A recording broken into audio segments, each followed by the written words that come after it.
चिया। Thank you aunty. अनि खोइ त हाम्रो अन्डा? मेरो मतलब खोइ त हामीले मगाएको अन्डा? अन्डा त सकेको रहेछ बाबु। यो जडियाले नि 5 वटा खायो अघि। अम्मा बहन पे आ जाऊंगा मैं इनकी।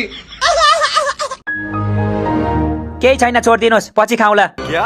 किन पछि खाने? अहिले नै खाने नि। म कुद्दै घर जान्छु अनि अन्डा लिएर आउँछु, त्यसपछि आन्टीले बनाइदिनुहुन्छ अनि खानुपर्छ। तँलाई त रक्सीको बास्नाले नै चढ्छ कि क्या हो? घर गएपछि किन अन्डा ल्याउनु पर्यो? घरमै बनाएर खाँदा भइहाल्यो नि। अनि चिया त यहाँ छ नि त फेरि। के भयो त नि? यहाँ चिया पिउने अनि घरमा गएर अन्डा खाने। अन्डा घरमा खाएपछि चिया चाहिँ किन यहाँ पिउनु? चिया पनि घरमै पिउने नि। आन्टी यो चिया फिर्ता लानुहोस्, हामी घरमै पिउँछौँ। त्यस्तो भनेर कहाँ हुन्छ बाबु? यत्रो चिया कसले पिउँछ अब? त्यो जडियालाई दिनुहोस् न आन्टी। मातेको बेला चियालाई पनि रक्सी सम्झेर पिउँछ। ओइ नाटक नगरी पि त, पैसा म तिर्छु। ए हो, अघि भन्नु पर्दैन?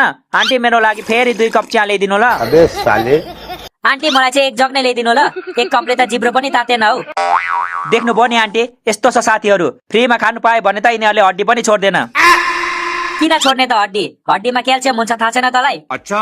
कहिलेकाहीँ त आफ्नो पैसाले पनि क्याल्सियम खान त। कति अरूको पैसाले मात्र खान्छस्। धेरै ठुलो कुरा नगर है। आजसम्म तैँले मात्र खुवाएको छस्, मैले चाहिँ खुवाएको छैन। ए साँच्ची तैँले पनि खुवाएको छस् है? कहिले पो खुवाएको थिइस्? ए याद आयो, तैँले खुवाउँदा मेरो बुवाको सबै कपाल थियो, अहिले एउटा पनि छैन। गजब बेइज्जती है। मैले त अस्ति भर्खर खुवाएको छु नि फेरि। यहाँ छ कि छैन तँलाई? किन याद नहुनु? त्यो कालो दिन म कसरी बिर्सन सक्छु र? कालो दिन? त्यस्तो के भएको थियो र बाबु त्यो दिन? के चाहिँ भएको थिएन भन्नु न आन्टी। अस्ति यसले मेरो हातको स्पेशल खुवाउँछु आइज मेरो घर भनेर बोलाएको थियो। गएर हेरेको त सब डढाएर कालै कालो बनाएछ। बाबुरावको स्टाइल है। भात दाल तरकारी पापड सब कालो थियो, त्यसैले कालो दिन भनेको। दाल चाहिँ डढेको थिएन है, त्यो त कालो दाल नै थियो, त्यसैले कालो देखेको तैँले।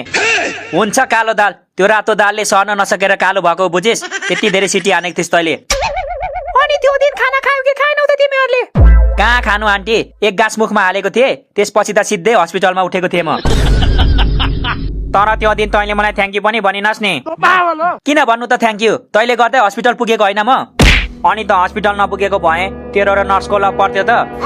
मैले गर्दा तेरो लभ परेको। तेरो बाउले भन्थ्यौ सालेले नर्स चाहिँ कसरी पटायो के? आफूलाई अहिलेसम्म लुगा पटाउन आउँदैन, साथीले नर्स पटाइसक्यो यार।